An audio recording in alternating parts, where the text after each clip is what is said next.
Hi, everyone. Dr. Adriana Popescu from Firebird, healing with you today with my colleague, Nicole Collins.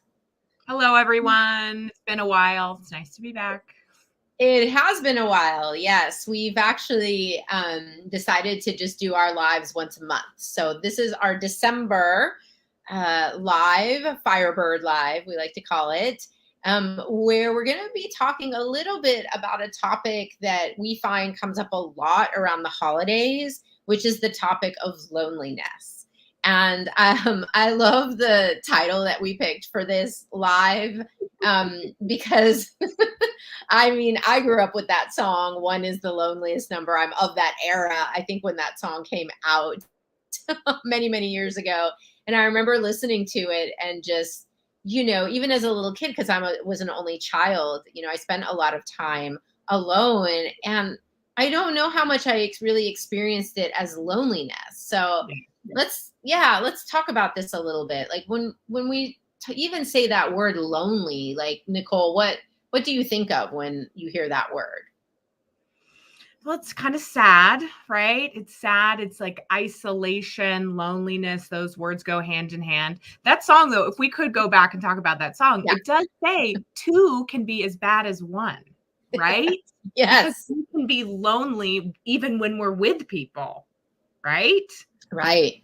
Like how much is loneliness not even about like the physical presence, being in the physical presence of other people? Because you're right. And especially when we talk about addiction, there's so many people who in the process of becoming addicted to something or someone, even though they might be around a lot of people, like at a bar or think about casinos. I think about gamblers, right? Like, sure, there's thousands of people around you, but you're there with your machine. I'm like your slot machine person, you're just there in a relationship with the machine. Like you're not really necessarily connecting to all the people around you. Right. Yeah. So loneliness is a lack of connection or a perceived lack of connection, right?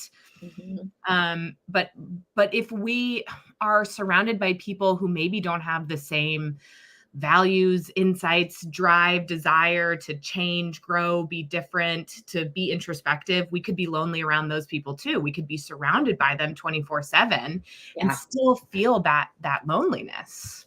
Right. I'm thinking about even like this time of year, so many family gatherings and Christmas parties, holiday parties, of different sorts, and how, again, you could be not feeling connected to the people around you. And if you judge that, so I want to get into the judgment piece, if you judge that as being bad or wrong, or how, if you're focusing on what should be different, it should look more like the Hallmark Christmas special, of which it seems to be playing nonstop on that channel right now. Yeah. I'm not getting to watch my Golden Girls every night because there's always some Hallmark Christmas movie on that channel instead. So what do we think about that? Like the connection between loneliness and judgment. I think loneliness has to be probably a judgment, an expectation of what things should look or feel like. And expectations are just like you're kind of setting yourself up for failure. And so that judgment, like, how is it serving you? And are you really lonely? Like asking yourself really pertinent questions. Like, is this true? Is the Hallmark movie what I really want my life to look like? Is that even realistic? Is every big city gal gonna move back to her small town and meet a single logger? Probably not, like it could happen, but yes, I don't think that's necessarily reflective of what most people are experiencing. No. Well, and I think you bring up a really important point, Nicole, because what we see on TV, in the movies, social media, I mean, what we're seeing these days on social media isn't always an accurate representation of how things really are.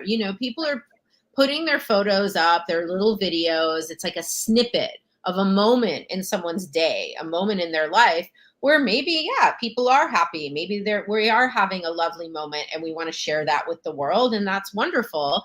Except people looking at that, especially if they're looking through this judgmental lens, are going to see it as, oh, look how wonderful their life is.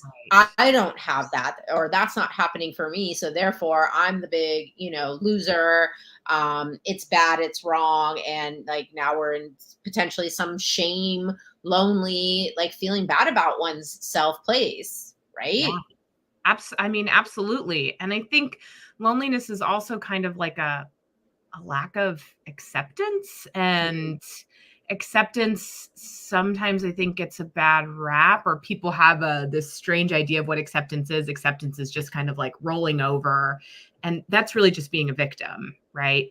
Acceptance is actually extremely powerful, and it's an action word, and Yeah. acceptance allows people to then open up to like the limitless possibilities of like what else is there. Okay, I'm feeling lonely.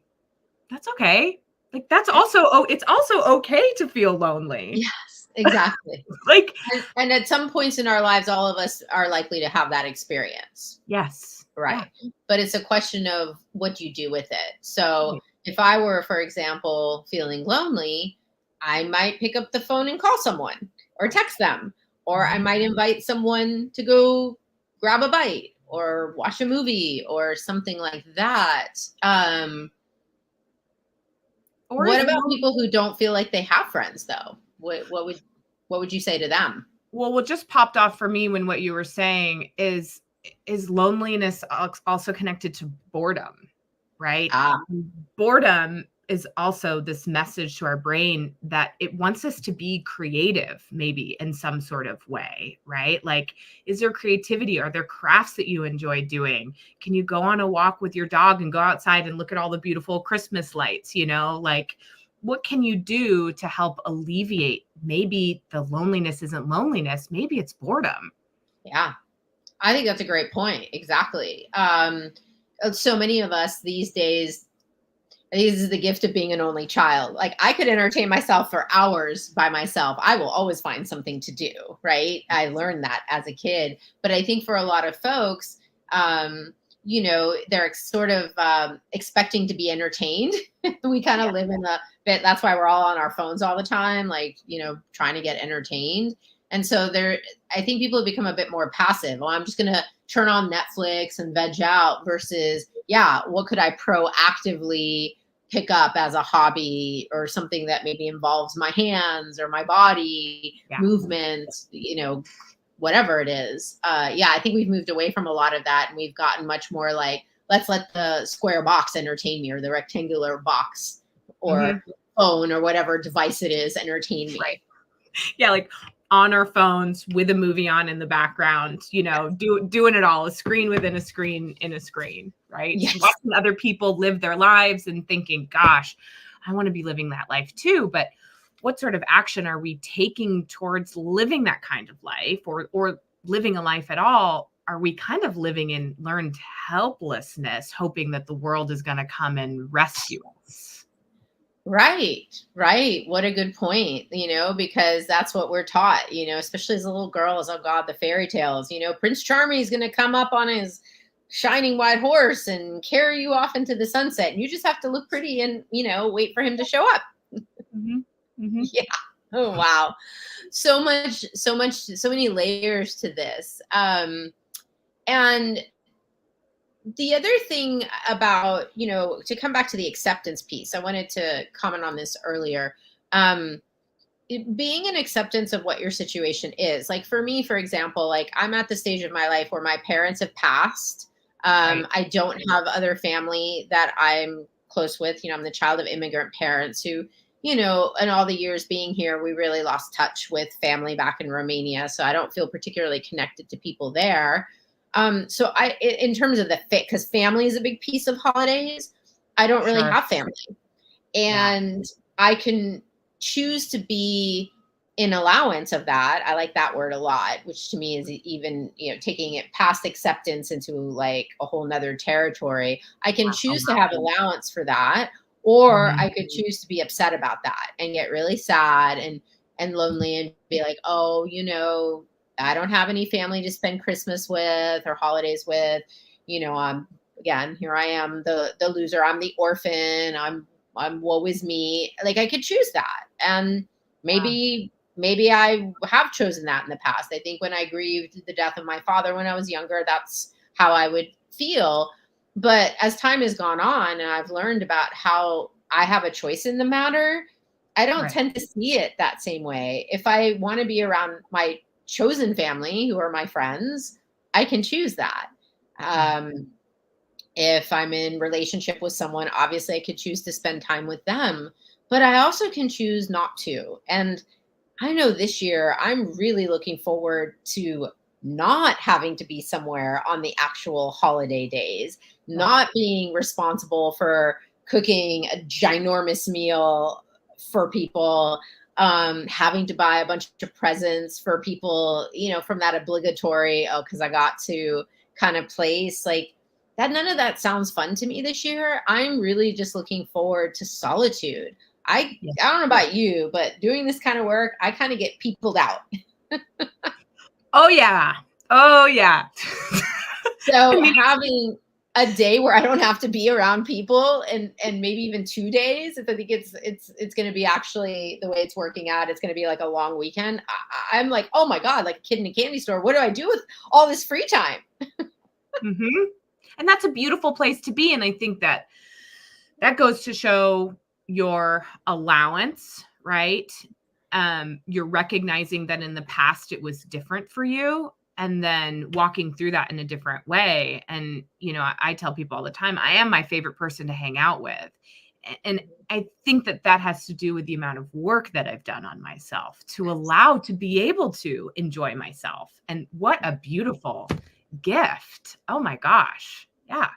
Well, and that brings us, I think, to a really important point here, which is, how much your point of view is what creates your reality. So if you're not in that space that Nicole is talking about, if you're not okay with yourself, I mean, that's, I think, part of the reason why people struggle with being alone in a negative way is because they don't want to be left alone with their thoughts. They don't like being present with themselves. They don't really like themselves. So why would I want to be around myself? I better go be around other people to distract myself from it. Well, yeah. I mean, totally. I mean, we see it all the time in the work that we do. I mean, it's so much easier to be distracted without out like external circumstances or what's wrong with this person or what's wrong with that person. Because if we have to really sit alone by ourselves, we might have to look within and say, gosh, what's going on inside of me? Right. And Yeah. that is a very uncomfortable place for people to be in sometimes. Yes. And so that's where I think, the work that we do is so valuable because the promise of being willing to look at that stuff, we might call it the shadow, right? Jung called Yeah. it the shadow is kind of where we put all that, I don't want to look at it. And that might be, past trauma things that haven't, unresolved grief might be there, right? Core false beliefs usually live in the shadow as well. Yeah. So yeah, people often don't want to look at that stuff, and then they're going to drink or use drugs or some kind of behavior or outside, distractions to do that to avoid having to go there. Um, but I think you're firsthand. Both of us are firsthand. Experience our experience of having been willing to do that work and come out the other side. I wouldn't go back on that for anything. I don't know about you. Oh no. I mean, it's so painful. I mean, it can be so painful, but it's definitely worth it to be able to say that I love hanging out with me and me only. Like, gosh, yeah, I wouldn't trade that for anything, right? I would do this work all over again.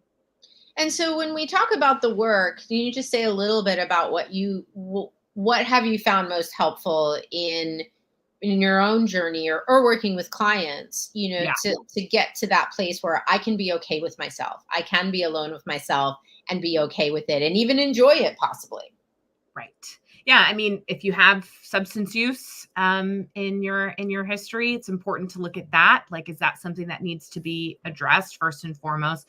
As somebody who specializes in working in addiction and trauma, and as a recovering alcoholic myself, I think that that's a very important point, place to start, a jumping off point. Just validating our experiences, our traumas, doing trauma work, doing that kind of that hard, deeper work, acknowledging depression and anxiety and how those things might be impacting our everyday lives, like really looking at that stuff, allowing it, giving that allowance to having strong emotions. So many times we want to run away from how we're feeling, right? That's why people pick up that drink, right? Even people who maybe don't have a substance use disorder or, aren't problem drinkers, people still run away to alcohol all the time, right? Today was a really hard day at work. I'm going to have a glass of wine, right? Mm-hmm. Wine moms. It's a big thing we see on social media, wine moms, Mm-hmm. But what's it like to sit down with those emotions and have acceptance and allowance? I feel depressed. That's okay. Mm-hmm. Right? Yeah. That's okay to feel depressed. It's okay to feel grief and sadness, and working with somebody to help you walk through that, right? Yes. To give you tools, to have community, to have other people who understand you in that experience is also really important. I think, as you're talking, I'm just thinking about people's belief systems. Our good friend TJ Woodward likes to call them the BS systems. How much people's belief systems really impact this topic, right? Because if you, for example, believe that it's not okay to show emotion, or maybe you grew up in that kind of home, where nobody expressed, they all stuffed it down. You might have learned that feeling these feelings is not okay, or it's not okay to cry, right? It's not okay to be sad. You got to put on the happy face, right? Especially on social media, put on the happy face with all the filters. And I think we've moved so far away from that level of authenticity. And sometimes we need to look at the beliefs that don't allow us to be okay with our emotions, whatever they are. Yeah, I really like that. Yeah, absolutely. Authenticity. I mean, there are, TJ talks about this too, the symptoms of authenticity and symptoms of inauthenticity, and how if we're living in an inauthentic life, we're usually filled with resentment, anger, frustration. We're more combative, right? Yeah. That's a painful place to be. Yeah. Well, and I think the world is in a very painful place right now. If you look at what's going on around the world, like just horrible things, right? And so many people stuck in their suffering, whether it's internally created suffering or you're living in a war zone, right outside your door, created suffering, that, and that too, we're covering so much ground here, but I think this is another important piece is gratitude. When you look around at what's happening in the world and you see true, like real-time trauma happening in this moment, I know for me, when I look at that, it definitely puts me in a place of gratitude that I am thankfully not having to deal with life and death issues in this moment. And I do have a roof over my head, and I can choose to be around people if I want to, and I can choose to be alone. Like the gratitude for having that choice, because I want to acknowledge that there are people in the world right now who aren't really in that position to have that kind of freedom of choice that we do. But that gratitude, the act of gratitude, the practice of gratitude can really be an antidote to loneliness. Yes. Yeah. 100%. Be grateful for what you have rather than what you do not have, right? Because loneliness is the focus on, I don't have this person in my life right now, or I don't have that thing I used to have. Well, yeah, maybe you don't, but like, what else could show up? What other choices do you have, right? How can you move out of a victim consciousness of, well, I'm all alone because no one loves me, because I'm unlovable, because I'm not good enough. And like going down that rabbit hole. What if we didn't go down that rabbit hole? What if instead we counted our blessings and we're grateful for who and what we do have? And if it still feels like something's missing, then what if we go about trying to actually address that? Then what do I need to get involved with? Do I need to like pick up a volunteer job somewhere? Do I need to go on a meetup or something, right? Or is there a self-help group I could join of some sort?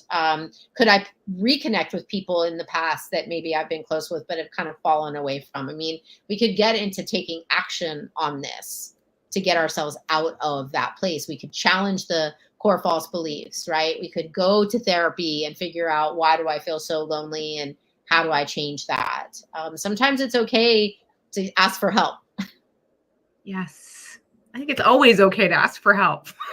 I know. I'm trying to plant like baby, like little tiny seeds for the people who think like myself. I'm a recovering superwoman.